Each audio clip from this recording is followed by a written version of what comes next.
Hello again. So today I'm going to make a corned beef and cabbage meal. And this is the corned beef. I usually like a flat cut corned beef. And we're going to need a turnip, some carrots, 2 onions, and some potatoes. Okay? So the first thing we're going to do is I'm going to take the corned beef over to the sink, rinse the package, and then I am going to immerse it in the water with the package not opened yet. And I am going to take a scissors and I'm going to open the package so we can get all that goodness into the pot. So here I am with my trusty scissors, and here's the corned beef. I immersed it in the water. Now I'm going to cut the package open. Easy peasy. And now I'm going to pour it into the pot. So everything goes, and I will also take cold water and fill up the package that the corned beef came in. That way you get every part of the brine for a good corned beef meal.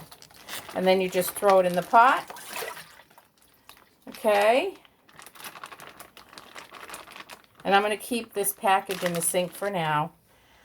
Here is the little season packet, which I'm going to rinse off. And I'm going to put it in a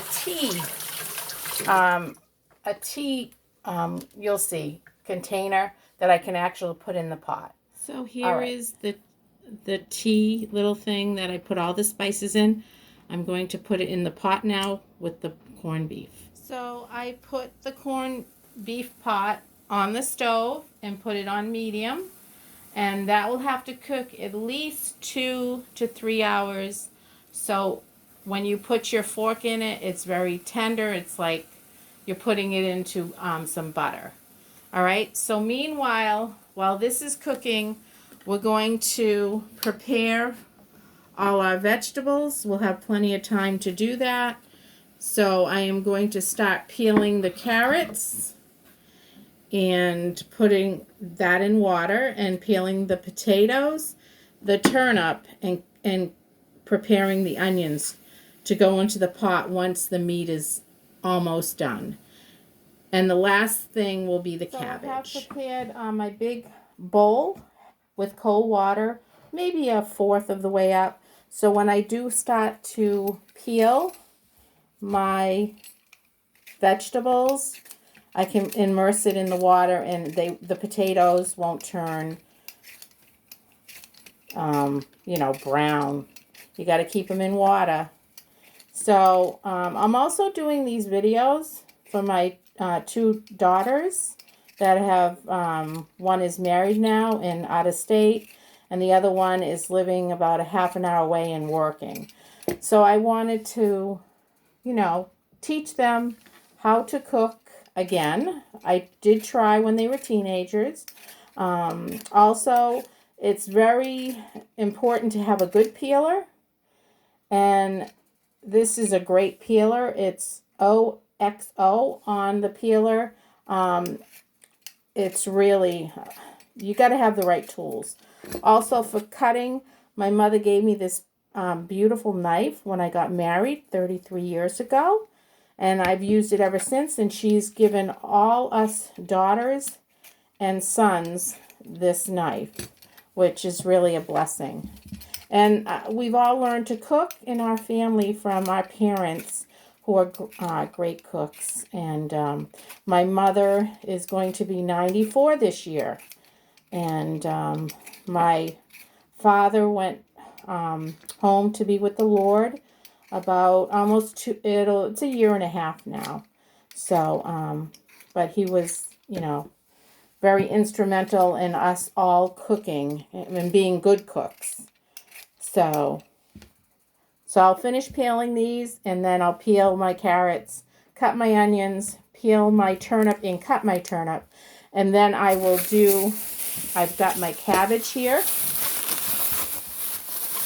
It's a nice one. And I will quarter that, all right? So until next time. Hello again. This is Paula. And what I did is I cut the cabbage in half. And you can see this core. It almost looks like a tree trunk. We're going to get rid of that. We have to take our knife. Okay. And we're just going to make like a teepee incision. Okay. To get that out. And so that's removed now. And we're just going to put that in the compost. Okay. And then we can continue and cut this in half. So that's really in a quarter. I can put it in the water. And I put my whole onions and my peeled whole potatoes in the water. Now I had cut the carrots, about not very big, you know. There's 4 carrots there. And I had 8 small to medium potatoes. And then I'm going to take the other half of cabbage and cut out the core of the cabbage. Be careful. Maybe set it down. Okay. Okay, and that's cut out. And we'll put that in the compost. All right, and then we'll cut this in half. I already washed this, by the way. Anyways, we'll just put it in the bowl for now. Also, it's very important to stay hydrated. Okay, and so next is I'm going to cut the cabbage. Not the cabbage. The turnip has like a wax on the outside, so it's not something you can peel. You actually have to cut it off instead. So you're going to be cutting just a thin layer to get into the turnip. So it looks like this. All right, okay. So my turnip is peeled now, and I am going to cut it in half. And then I'm going to lay it flat. Okay. So then we're going to just cut it probably about an inch, maybe a little less thick.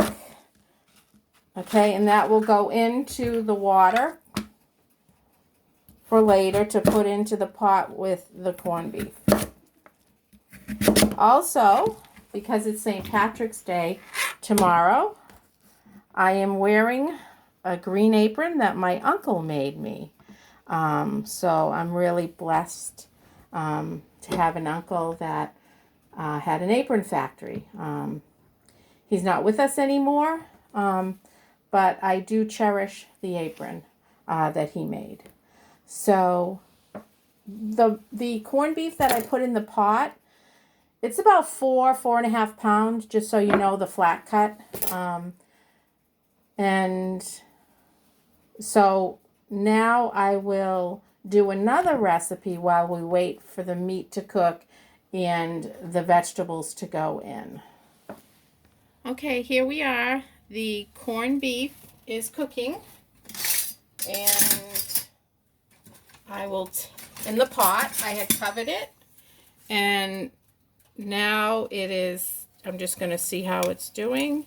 I'm going to take a fork and kind of like move that around, okay? So it's doing good. So we're going to put the cover back on and let it keep cooking. And here are the vegetables that are waiting once the meat is done to be cooked.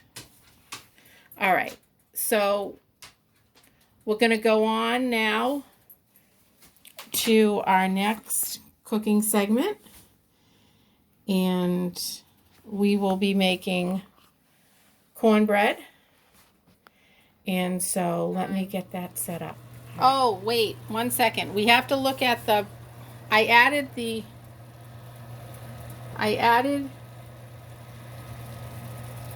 onion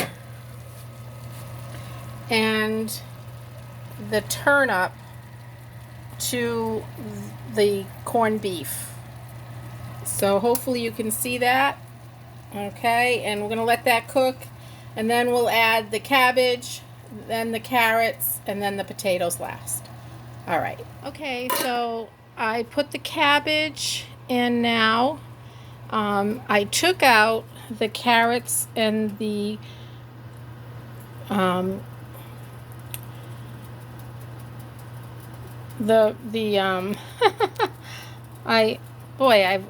having a senior moment here.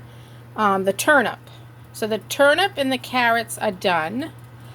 The cabbage is in the pot with still the onions and the corned beef. The potatoes are waiting to go in. And when the cabbage is done, that's when I will take the cabbage out and put the potatoes in and keep cooking it with the corned beef. Okay, so when that's ready, I'll come back and show you the product. So here is the cabbage now. The onions are out. I put the potatoes in the pot and it's boiling, and there's a little more cabbage that has to cook. It's just not tender enough. So when everything comes out, I'll just end up leaving the corned beef in the pot with the potatoes for my husband when he comes home from work. Okay, right. So everything's out of the pot except the corned beef, because that has to cook just a little bit longer. I made the cabbage, the potatoes, the onions, the turnip, and the potatoes. I think I already said that. But anyways, so all the vegetables are done. I'm just going to cover it for now, okay? And once the corned beef is done, then I will just cut the corned beef in, maybe a 1/4 inch slice and serve it with all the vegetables. And a lot of times my husband likes apple cider vinegar on top of his cabbage. Some people like white, just like there's 2 different types of corned beef. There's gray corned beef that my husband grew up with, and then there's red corned beef that I learned to cook when I cooked in the nursing homes. They always use the red corned beef. I tend to like the red corned beef, even though I wasn't brought up with it. I just prefer that. So that's what I'm doing today. Here's the corned beef. It's all cooked. I cut it and it's in slices, and that will go with the vegetables that we already cooked, and it'll just have a little apple cider vinegar on the cabbage, and it should be a wonderful meal. So if you like this, pick subscribe, and until next time, this is Mama Paula's Kitchen.